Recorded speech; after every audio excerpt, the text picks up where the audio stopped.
TP. ചന്ദ്രശേഖരനെ 51 വെട്ടുവെട്ടി കൊന്ന കേസിൽ Kunhananthan jail ശിക്ഷ അനുഭവിക്കുമ്പോൾ ആ കേസിൽ ഗൂഢാലോചന അടക്കം കുഞ്ഞനന്തന് വ്യക്തമായ പങ്കുണ്ട് എന്ന് കോടതി കണ്ടെത്തുകയും കോടതി ശിക്ഷിക്കപ്പെട്ട വ്യക്തിയുമാണ് കുഞ്ഞനന്തനെ ജയിൽ മോചിതനാക്കാനുള്ള തന്ത്രങ്ങൾ CPM ഒരുക്കി കഴിഞ്ഞു. ടി.പി. ചന്ദ്രശേഖരന്റെ കൊലയാളി എന്ന് കോടതി കണ്ടെത്ത വ്യക്തിക്ക് പിണറായി വിജയൻ സർക്കാരിന്റെ സമ്മാനം വരുന്നു. അത് P.K. കുഞ്ഞനന്തനെ ജയിലിൽ നിന്ന് വെളിയിലെത്തിക്കുക. ആ ജയിലിൽ നിന്ന് വെളിയിലെത്തിക്കാനുള്ള തന്ത്രങ്ങൾ രൂപപ്പെടുത്തുമ്പോൾ അവിടെ ഒന്നുകിൽ സ്വാതന്ത്ര്യ ദിനാഘോഷവുമായി ബന്ധപ്പെട്ട് കുറ്റവാളികളെ പുറത്തുവിടാൻ സംസ്ഥാന സർക്കാർ ചില തീരുമാനങ്ങൾ എടുക്കാറുണ്ട്. അപ്പോൾ സ്വാതന്ത്ര്യ സമരവുമായി ബന്ധപ്പെട്ടോ കേരളപ്പിറവി ദിനവുമായി ബന്ധപ്പെട്ടോ P.K. കുഞ്ഞനന്തനെ പുറത്തിറക്കാനാണ് ഇപ്പോൾ സർക്കാർ തീരുമാനം വരാൻ പോകുന്നത്. അതനുസരിച്ചുള്ള തന്ത്രങ്ങളാണ് പിണറായി വിജയൻ സർക്കാർ രൂപപ്പെടുത്തുന്നത്. ഇപ്പോൾ ലഭിക്കുന്ന വിവരപ്രകാരം കുഞ്ഞനന്തൻ ജയിൽ മോചിതനാകാൻ പോവുകയാണ്. എങ്ങനെയാണ് കുഞ്ഞനന്തൻ ജയിൽ മോചിതനാകുന്നത്? അത് സ്വാതന്ത്ര്യ ദിനവുമായി ബന്ധപ്പെട്ട് തടവുകാരെ ശിക്ഷാ ഇളവ് നൽകി മോചിപ്പിക്കാനുള്ള രീതി സംസ്ഥാന സർക്കാരിനുണ്ട്. ആ രീതി P.K. കുഞ്ഞനന്തന്റെ കാര്യത്തിൽ അപ്ലൈ ചെയ്യും.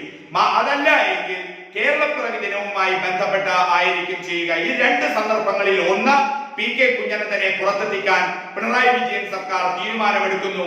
അതനുസരിച്ചുള്ള തന്ത്രങ്ങൾ രൂപപ്പെടുത്തുന്നു എന്നുള്ള വിവരങ്ങളാണ് ഇപ്പോൾ പുറത്തു വരുന്നത്. ഇത് പ്രകാരം P.K. കുഞ്ഞനന്തൻ വരുന്ന 2019 ഓഗസ്റ്റ് 15 സ്വാതന്ത്ര്യ ദിനത്തിന്റെയുമായി ബന്ധപ്പെട്ട് സർക്കാർ എടുക്കുന്ന ജയിൽ മോചിതരുടെ പട്ടികയിലേക്ക് P.K. കുഞ്ഞനന്തന്റെ പേര് വന്നേക്കാം. അതിനും സാധിച്ചില്ല എങ്കിൽ ഈ കേരളപ്പിറവി ദിനത്തിൽ 2019 നവംബർ 1-ാം തീയതി കേരളപ്പിറവി ദിനത്തിൽ ഈ തടവുകാർക്ക് ശിക്ഷാ ഇളവ് നൽകി പുറത്തു വിടുന്ന രീതിയിലേക്ക് കാര്യങ്ങൾ കൊണ്ടെത്തിക്കാം. അതിനുവേണ്ടിയുള്ള നാടകമാണ് ഇപ്പോൾ കോടതിയിൽ കളിക്കുന്നത്. P.K. കുഞ്ഞനന്തന് കടുത്ത ശാരീരിക അവശതയുണ്ട് എന്നും രോഗനിർണയം പോലും അസാധ്യമാണ്. അതുകൊണ്ട് P.K. കുഞ്ഞനന്തന് പുറത്തുവിടണമെന്ന P.K. കുഞ്ഞനന്തന്റെ അപേക്ഷ കോടതിയിൽ എത്തി നിൽക്കുമ്പോൾ അതേ അപേക്ഷ P.K. കുഞ്ഞനന്തൻ സംസ്ഥാന സർക്കാരിന് നൽകും. മുൻപുണ്ടായിട്ടുള്ള കാര്യങ്ങളൊക്കെ വെച്ചുകൊണ്ട് പിണറായി വിജയൻ സർക്കാർ ഇക്കാര്യത്തിൽ ഒരു തീരുമാനമെടുക്കാനുള്ള സാധ്യത ഏറെ എന്നുള്ള സൂചനകൾ വരുന്നുണ്ട്. തത്വത്തിൽ പിണറായി വിജയൻ സർക്കാർ ഈ തീരുമാനം എടുക്കുന്ന തരത്തിലേക്ക് കാര്യങ്ങൾ മുന്നോട്ട് കൊണ്ടുപോകുന്നു. അതിനവർ അടിസ്ഥാനമായി പറയുന്ന ഏറ്റവും പ്രമുഖമായ കേസ് ആർ ബാലകൃഷ്ണപിള്ളയുടെ കേസ് തന്നെയാണ്. ഇന്ന് ആർ ബാലകൃഷ്ണപിള്ള ഇടതുപക്ഷ ജനാധിപത്യ മുന്നണിയിലെ ഘടകകക്ഷിയാണ്. മാത്രവുമല്ല മുന്നോക്ക കോർപ്പറേഷന്റെ അധികാര സ്ഥാനത്ത് ഉള്ള ആളാണ്, ക്യാബിനറ്റ് റാങ്കിൽ ഉള്ള ആളാണ്. ഇതേ ബാലകൃഷ്ണപിള്ള ജയിൽ ശിക്ഷ അനുഭവിച്ചിരുന്നു. ആ ജയിൽ ശിക്ഷ അനുഭവിക്കുമ്പോൾ ഒരു വർഷത്തെ കഠിന തടവാണ് ബാലകൃഷ്ണപിള്ളയ്ക്ക് കോടതി വിധിച്ചത് ഇടമലയാർ കേസുമായി ബന്ധപ്പെട്ട്.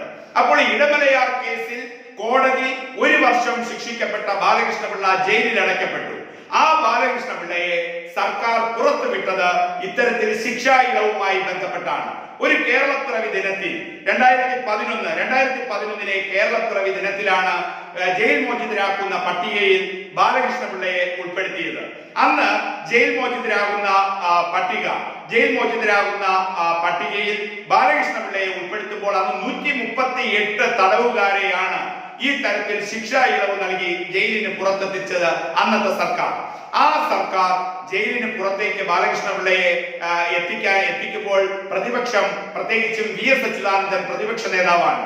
V.S. അച്യുതാനന്ദൻ വളരെ കൃത്യമായി നിലപാട് സ്വീകരിച്ചിരുന്നു. നിയമത്തെ അട്ടിമറിക്കുന്നു എന്നുള്ള രീതിയിലാണ്. പക്ഷേ ബാലകൃഷ്ണപിള്ളയെ ശിക്ഷാ ഇളവ് നൽകി പുറത്തെത്തിച്ചത് UDF സർക്കാരാണ്. ഇന്ന് പിണറായി വിജയൻ സർക്കാർ ആ നിലപാടെടുക്കുമ്പോൾ UDF-നെ വിമർശിക്കാൻ സാധിക്കില്ല. കാരണം ഒരു കേരളപ്പിറവി ദിനത്തിൽ 138 തടവുകാരെ ശിക്ഷാവിധി നൽകി പുറത്തെത്തിച്ച കൂട്ടത്തിൽ ആർ ബാലകൃഷ്ണപിള്ളയുടെ പേരുണ്ടായിരുന്നു. ബാലകൃഷ്ണപിള്ളയെ ശിക്ഷാ ഇളവ് നൽകി പുറത്തെത്തിക്കാൻ കാരണമായി പറഞ്ഞത് ബാലകൃഷ്ണപിള്ളയ്ക്ക് ഉണ്ടായിരുന്ന അജ്ഞാത രോഗമാണ്.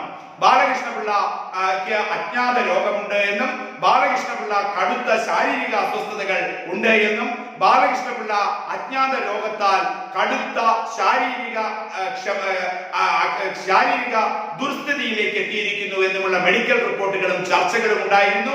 ആ കാര്യങ്ങൾ പരിഗണിച്ചാണ് ബാലകൃഷ്ണപിള്ളയെ ഒരു കേരളപ്പിറവി ദിനത്തിൽ 138 തടവുകാർക്കൊപ്പം ശിക്ഷാ ഇളവ് നൽകി പുറത്തെത്തിച്ചത്.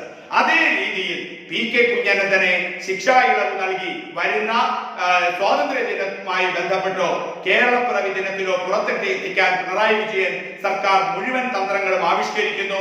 ആ തീരുമാനമെടുക്കുന്ന ചർച്ചകളിലേക്ക് മുന്നോട്ട് പോകുന്നു. അതിനു മുന്നോടിയായിട്ടുള്ള നാടകമാണ് ഇപ്പോൾ പി കെ കുഞ്ഞനന്തന്റെ അജ്ഞാത രോഗവും പി കെ കുഞ്ഞനന്തന്റെ കടുത്ത ശാരീരിക അവശതയും കോടതിയിൽ ചർച്ച ചെയ്യപ്പെടുന്നത്, മെഡിക്കൽ രേഖകൾ കോടതിയിൽ ഹാജരാക്കുന്നത്. ഈ രീതിയിൽ കോടതിയിൽ ചർച്ചകളും അതോടൊപ്പം തന്നെ രേഖകളും കോടതിയിൽ തന്നെ സമ്മാനിച്ചുകൊണ്ട് സർക്കാരിന്റെ നയപരമായ തീരുമാനമെടുത്താൽ കോടതിക്കും ഒന്നും ചെയ്യാൻ കഴിയാത്ത അവസ്ഥ വരും. അതേ രീതിയിൽ ബാലകൃഷ്ണപിള്ളയെ അജ്ഞാത രോഗത്തെ തുടർന്ന് കടുത്ത ശാരീരിക അവശതയെ തുടർന്ന് ഒരു കേരളപ്പിറവി ദിനത്തിൽ 138 തടവുകാർക്കൊപ്പം ശിക്ഷാ ഇളവ് നൽകി UDF സർക്കാർ പുറത്തുവിട്ടതുപോലെ TP ചന്ദ്രശേഖരനെ 51 വെട്ടുവെട്ടി കൊന്ന കേസിലെ ഗൂഢാലോചന കേസിലടക്കം കോടതി ശിക്ഷിച്ച പി കെ കുഞ്ഞനന്തന് പിണറായി വിജയൻ സർക്കാർ സമ്മാനം നൽകാൻ പോകുന്നു. അത് സ്വാതന്ത്ര്യ ദിന സമ്മാനമാകാം, അല്ലെങ്കിൽ കേരളപ്പിറവി ദിന സമ്മാനമാകാം.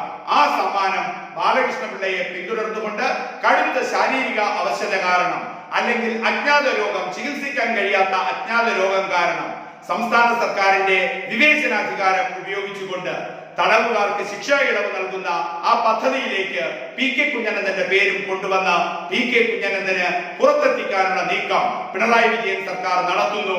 ആ തീരുമാനത്തിലേക്ക് ചർച്ചകൾ പോകുന്നു എന്ന സൂചനകളാണ് ഇപ്പോൾ പുറത്തുവരുന്നത്.